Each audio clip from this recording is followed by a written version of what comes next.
De todas las gentes, capítulo número 7, la niñez de Cristo.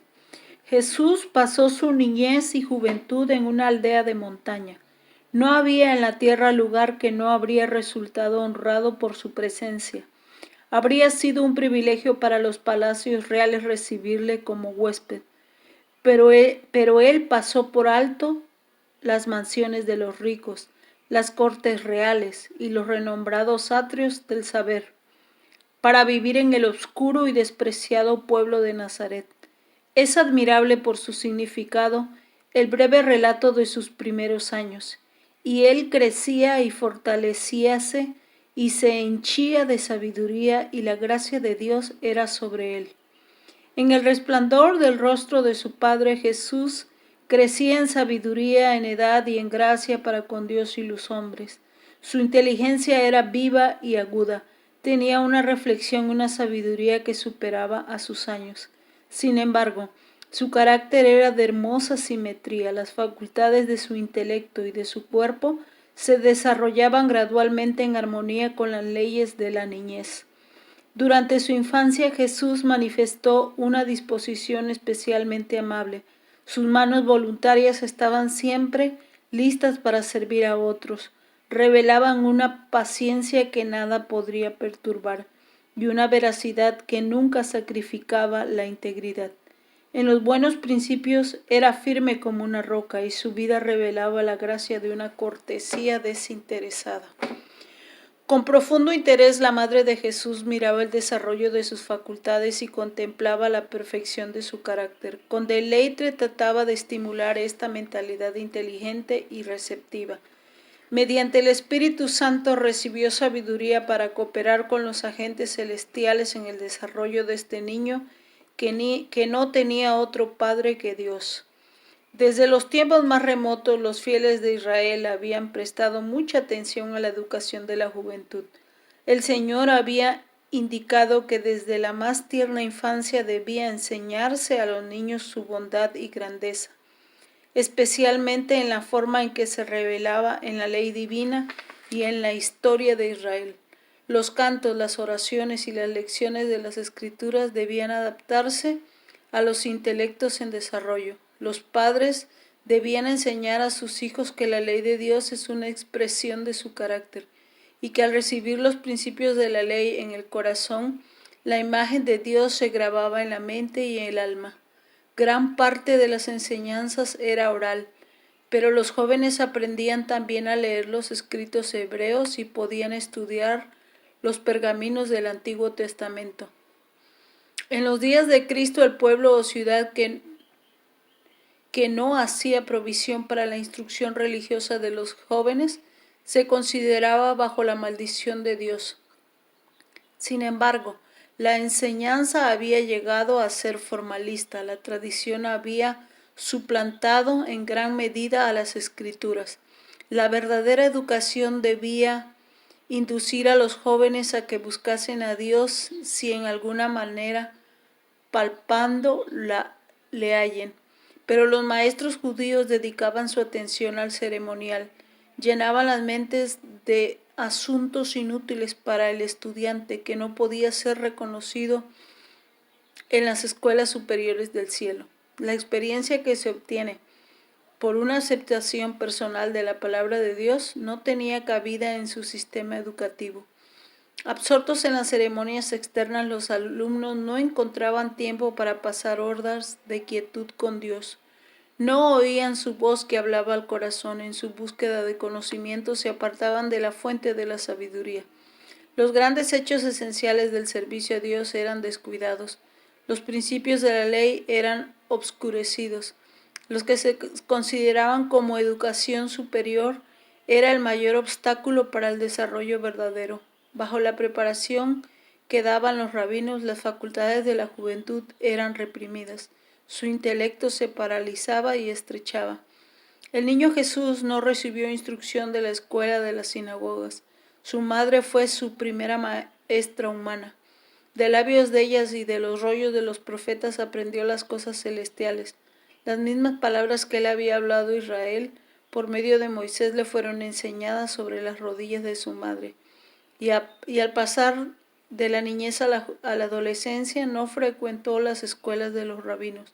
No necesitaba la instrucción que podía obtener de tales fuentes porque Dios era su instructor. La pregunta hecha durante el ministerio del Salvador: ¿cómo sabe este letras no habiendo aprendido? Nos indican que esto no nos indica que Jesús no sabía leer, sino meramente que no había recibido una educación rabínica, puesto que él adquirió saber como nosotros podemos adquirirlo. Su conocimiento íntimo de las Escrituras nos demuestra cuán diligente dedicó sus primeros años al estudio de la palabra de Dios. Delante de él se extendía la gran biblioteca de la obra de Dios. El que había hecho todas las cosas estudió las lecciones que su propia mano había escrito en la tierra, el mar y el cielo. Apartado de los caminos profanos del mundo, adquiría conocimientos científicos de la naturaleza. Estudiaba la vida de las plantas, los animales y los hombres. Desde sus más tiernos años fue dominado por un propósito vivo, para beneficiar a otros. Para ello hallaba recursos en la naturaleza. Al estudiar la vida de las plantas y de los animales, concebía nuevas ideas de los medios y modos de realizarlo. Continuamente trataba de sacar de las cosas que veía ilustraciones con las cuales presentar los vivos oráculos de Dios. Las parábolas mediante las cuales durante su ministerio le gustaba enseñar sus lecciones de verdad demuestran cuán abierto estaba su espíritu a la influencia de la naturaleza y cómo había obtenido enseñanzas espirituales de las cosas que le rodeaban en la vida diaria. Así se revelaba a Jesús el significado de la palabra y la obra de Dios, mientras trataba de comprender la razón de las cosas que veía. Le acompañaban los seres celestiales y se gozaban cultivando santos pensamientos y comuniones. Desde el primer destello de la inteligencia estuvo constantemente creciendo en gracia espiritual y conocimiento de la verdad. Todo niño puede aprender como Jesús. Mientras tratemos de familiarizarnos con nuestro Padre Celestial mediante su palabra, los ángeles se nos acercarán, nuestro intelecto se fortalecerá, nuestro carácter se elevará y refinará. Llegaremos a ser más semejantes a nuestro Salvador.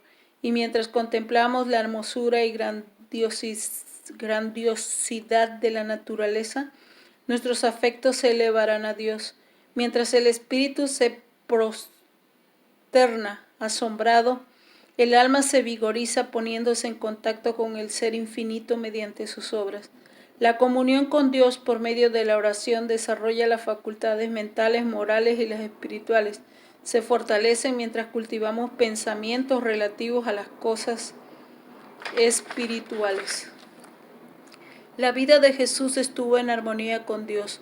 Mientras era niño pensaba y hablaba como niño, pero ningún vestigio de pecado mancilló la imagen de Dios en él. Sin embargo, no estuvo exento de tentaciones. Los habitantes de Nazaret eran proverbiales por su maldad. Le preguntaban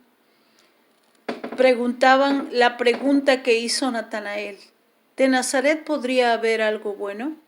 Demuestra la poca estima en que se les tenía generalmente. Jesús fue colocado donde su carácter iba a ser probado.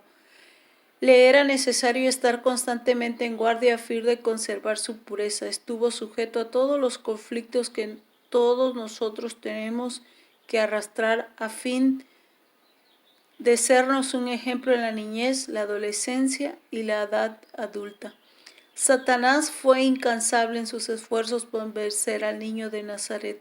Desde sus primeros años Jesús fue guardado por los ángeles celestiales, sin embargo su vida fue una larga lucha contra las potestades de las tinieblas. El que hubiese en la tierra una vida libre de la contaminación del mal era algo que ofendía y dejaba perplejo al príncipe de las tinieblas. No dejó sin probar medio alguno de entrampar a Jesús.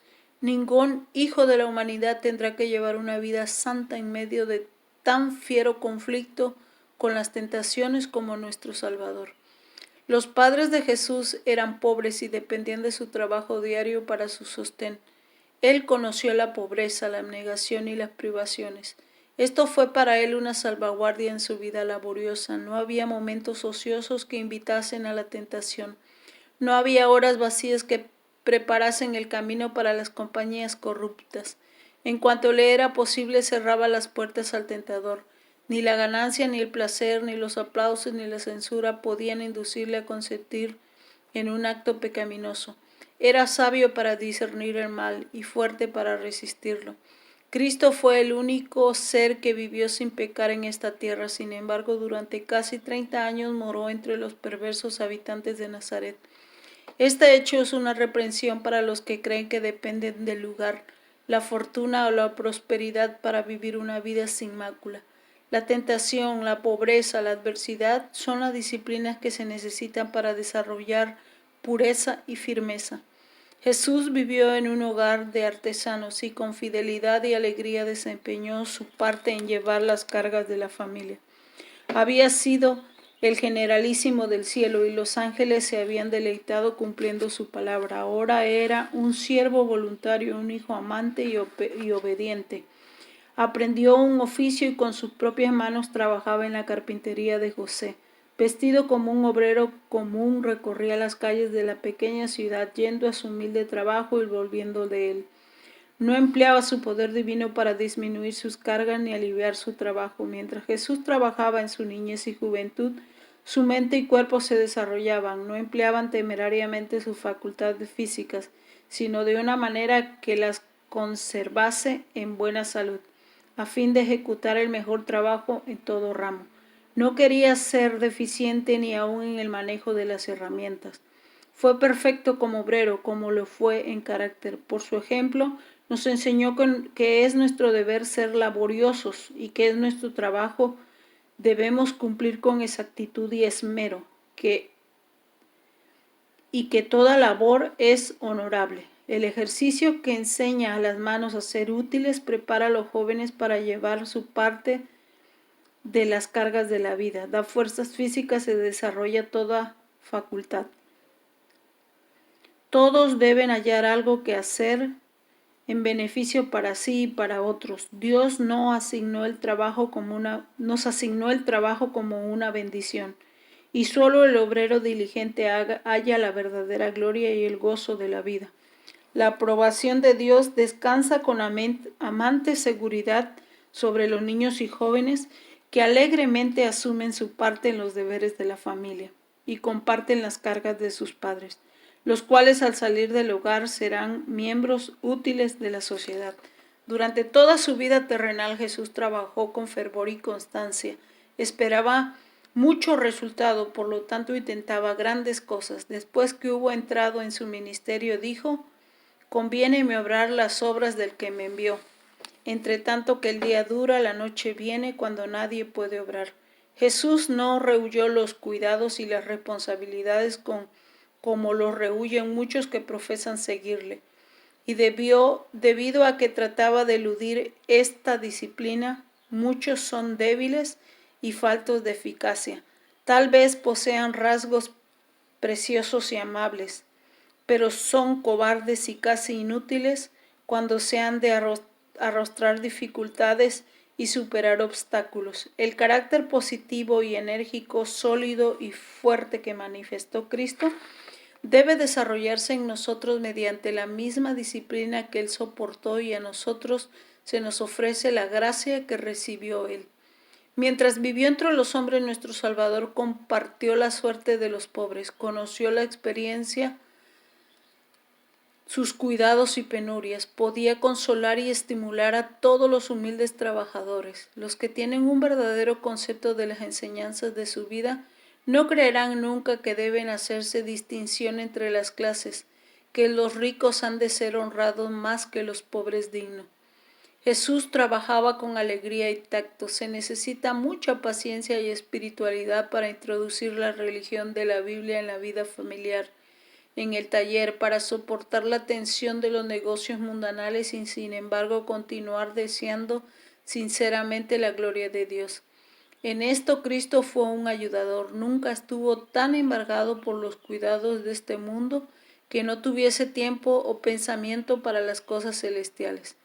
A menudo expresaba su alegría cantando salmos e himnos celestiales. A menudo los moradores de Nazaret oían su voz que se elevaba en alabanzas y agradecimientos a Dios. Mantenía comunión con el cielo mediante el canto, y cuando sus compañeros se quejaban por el cansancio, eran alegrados por las dulces melodías que brotaban de sus labios. Sus alabanzas parecían ahuyentar a los malos ángeles y como incienso llenaban el lugar con fragancia. La mente de los que le oían se alejaban del desierto que aquí sufrían para elevarse a la patria celestial. Jesús era la fuente de la misericordia sanadora para el mundo, y durante todos aquellos años de reclusión en Nazaret, su vida se derramó en raudales de simpatía y ternura. Los ancianos, los tristes y los apesadumbrados por el pecado, los niños que jugaban con gozo inocente, los pequeños seres de los vergeles, las pacientes bestias de carga, todo eran muy felices a causa de su presencia. Aquel cuya palabra sostenían los mundos podía agacharse a aliviar a un pájaro herido. No había nada tan insignificante que no mereciese su atención o sus servicios. Así, mientras crecía en sabiduría y estatura, Jesús crecía en gracia para con Dios y los hombres. Se granjeaba la simpatía de todos los corazones, mostrándose capaz de simpatizar con todos. La atmósfera de esperanza y de valor que le rodeaban hacia él hacían de él una bendición en todo hogar, y a menudo en la sinagoga los sábados se le pedía que leyese la lección de los profetas, y el corazón de los oyentes se conmovía al ver irradiar una nueva luz de la palabra familiares del texto sagrado. Sin embargo, Jesús rehusaba la ostentación. Durante todos los años de su estadía en Nazaret no manifestó su poder milagroso, no buscó ninguna posición elevada ni asumió títulos. Su vida tranquila y sencilla y aún el silencio de las Escrituras acerca de su primer año nos enseña una lección importante. Cuanto más tranquila y sencilla sea la vida del niño, cuanto más libre de excitaciones artificiales y más en armonía con la naturaleza, más favorable será para él el vigor físico, mental y para la fuerza espiritual. Jesús es nuestro ejemplo. Son muchos los que se espacían con interés en el periodo de su ministerio público, mientras pasan por alto las enseñanzas de sus primeros años. Pero es en su vida familiar donde es el modelo para todos los niños y jóvenes.